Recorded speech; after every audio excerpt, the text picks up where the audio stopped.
यमुना पे जाओ मेरे पीछे पीछे आवे,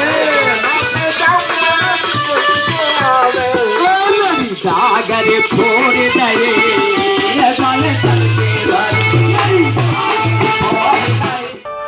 এমন একটা জায়গা যেখানে ঘুরে বেড়াচ্ছে এরকম হরিণের দল, আর এমন একটা জায়গা যেখানে সবাই ধুলোর মধ্যে গড়াগড়ি দেয় আর ধুলো মাখে। এখন দেখছেন রাওহাল গ্রামে রাধারানীর জন্মস্থান, আর এই হলো গোকুলে অবস্থিত ভগবান শ্রীকৃষ্ণের ছোটবেলার বাড়ি। নমস্কার, আপনাদের সকলকে নিয়ে আমি এখন আছি শ্রীধাম বৃন্দাবনে। আর গত 3টি পর্বে আপনাদের দেখিয়েছি বৃন্দাবনের নন্দগ্রাম এবং বারসানার বেশ কয়েকটি দর্শনীয় স্থান। গত পর্বেই আপনারা দেখেছেন বৃন্দাবনের সেই রাধাকুণ্ড ও গিরিগোবর্ধন পর্বত।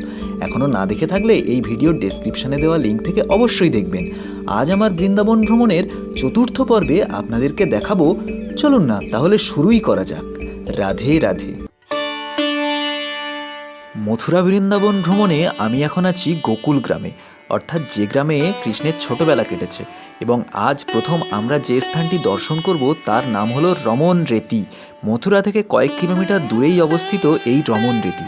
চলুন এখন আমরা ভেতরে প্রবেশ করব।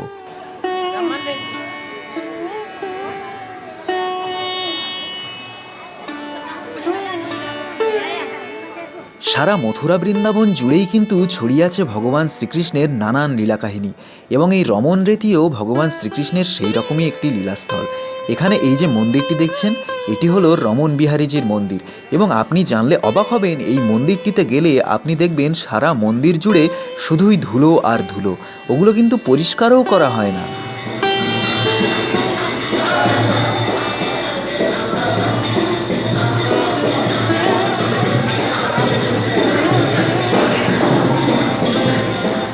চলুন আমরা এখন রমন বিহারীজির বিগ্রহ দর্শন করব। এই হলো রমন বিহারীজির সেই সুন্দর বিগ্রহ, দর্শন করুন।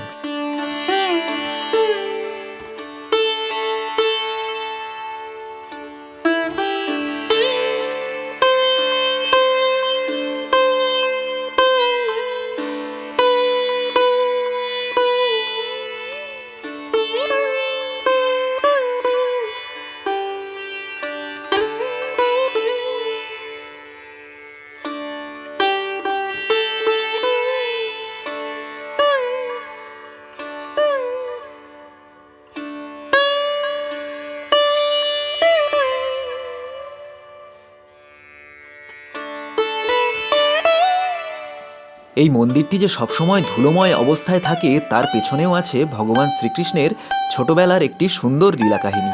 এই যে জায়গাটি দেখছেন, এই জায়গাটি হলো মন্দিরের ঠিক পেছনেই অবস্থিত। ছোটবেলায় গোবালকদের সাথে গরু চড়াতে গিয়ে ভগবান শ্রীকৃষ্ণ এবং বলরাম এই স্থানে এসে খেলা করত এবং এই ধুলোর ওপরে লুটোপুটি খেত। যেহেতু ভগবান শ্রীকৃষ্ণ এখানে ধুলো খেলা করেছিলেন এবং এই ধুলোর উপর লুটোপুটি করেছিলেন, তাই সমস্ত তীর্থযাত্রীরা এই স্থানে এসে ধুলোর মধ্যে গড়াগড়ি দেয় এবং ধুলো মাখে গায়ে, আর ভগবানের স্পর্শিত এই ধুলো তারা সারা গায়ে মেখেই পুণ্যলাভ করে। এই মন্দিরের গায়েই আপনি দেখতে পাবেন এখানকার এরকম কাহিনী সম্পর্কিত সুন্দর ভাস্কর্য।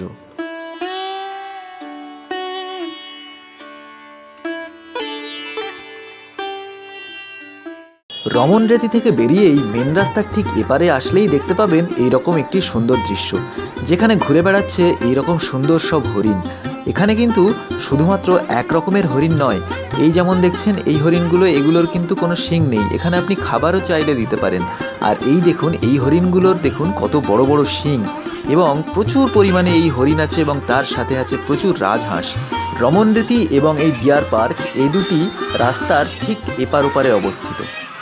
আজকে আমার দ্বিতীয় দর্শনীয় স্থান হলো এই পুরানো গোকুল 84 খাম্বা, অর্থাৎ ভগবান শ্রীকৃষ্ণের সেই ছোটবেলার বাড়ি, যেখানে ভগবান শ্রীকৃষ্ণ তার জন্মের পরে ছোটবেলায় 11 বছর 1 মাস 22 দিন এই কক্ষে ছিলেন। এবং 84 খাম্বা কথাটির অর্থ হলো 84টি খুঁটি। এই রকম 84টি খুঁটি দিয়েই কিন্তু এই কক্ষটি তৈরি। আর এখানে দেখুন বাসুদেব যে ভগবান শ্রীকৃষ্ণকে এখানে রেখে গিয়েছিলেন সেই ছবিটিও আছে।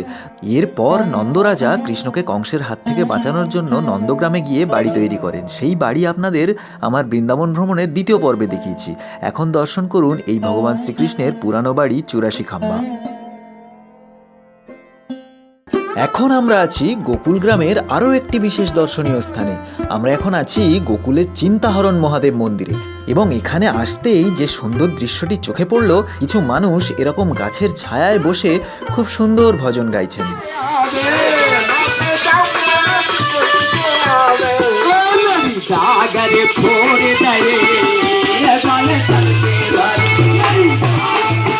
এই চিন্তাহরণ মন্দিরের পাশ দিয়েই বয়ে গিয়েছে যমুনা নদী। এখানেই আছে চিন্তাহরণ ঘাট। যমুনা নদীর পাশে এই সুন্দর স্থানটি দারুণ মনোরম পরিবেশের মধ্যে। চলুন এখন আমরা প্রবেশ করব চিন্তাহরণ মহাদেবের মন্দিরে, আর দর্শন করব সেই চিন্তাহরণ মহাদেবকে, যার দর্শন করলে দর্শন করা হয় স্বয়ং 1108টি মহাদেবকে। কৃষ্ণের ছোটবেলায় মা যশোদা যখনই কৃষ্ণের জন্য চিন্তা করতেন, তখনই এই চিন্তাহরণ মহাদেবের কাছে এসে বসে থাকতেন এবং মহাদেব তার সমস্ত চিন্তা দূর করে দিতেন। এই মহাদেবের শিবলিঙ্গে এক ঘটি জল চড়ালেই মহাদেব তার সমস্ত চিন্তা দূর করেন।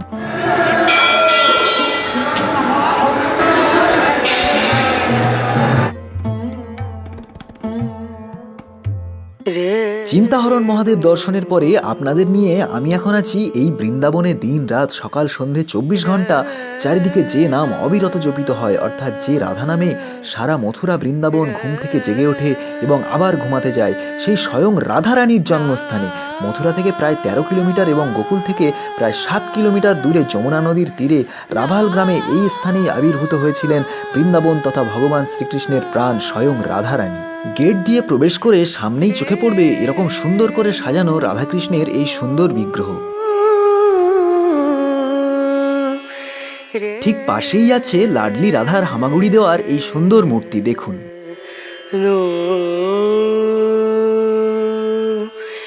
মন্দির দর্শন করে আমরা পাশের সিঁড়ি দিয়ে উঠে এলাম উপরে, যে স্থান দিয়ে এই মন্দিরের চারিদিকে পরিক্রমা করা যায়।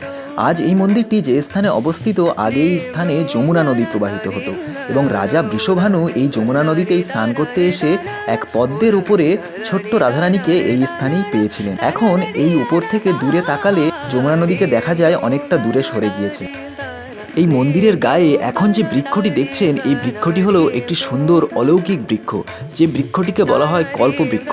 ভালো করে দেখলে দেখতে পাবেন এই বৃক্ষটির কিন্তু কোনো শিকড় নেই এবং এই মন্দিরের গা থেকেই এই বৃক্ষটির প্রকট হয়েছে।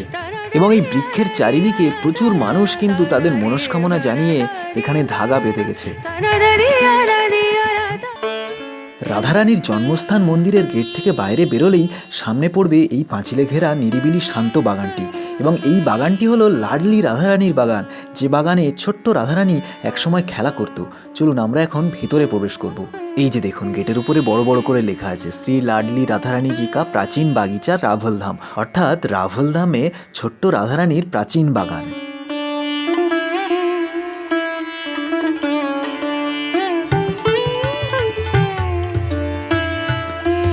দেখুন কত সুন্দর মনোরম এই বাগানটি। যমুনা নদীর তীরে এরকম শান্ত নিরিবিলি চারিদিকে প্রচুর গাছ এবং অসাধারণ সুন্দর একটি পরিবেশ।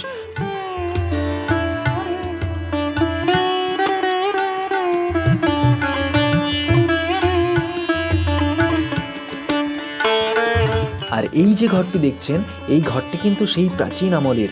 কত পুরানো এই ঘরটি, কিন্তু এখনও কত সুন্দর পরিচর্যার মাধ্যমে সুন্দর করে রাখা আছে। এই ঘরের মধ্যে আছে একটি লোহার দোলনা এবং সেই দোলনায় দোলনরত অবস্থায় আছে স্বয়ং রাধাকৃষ্ণ।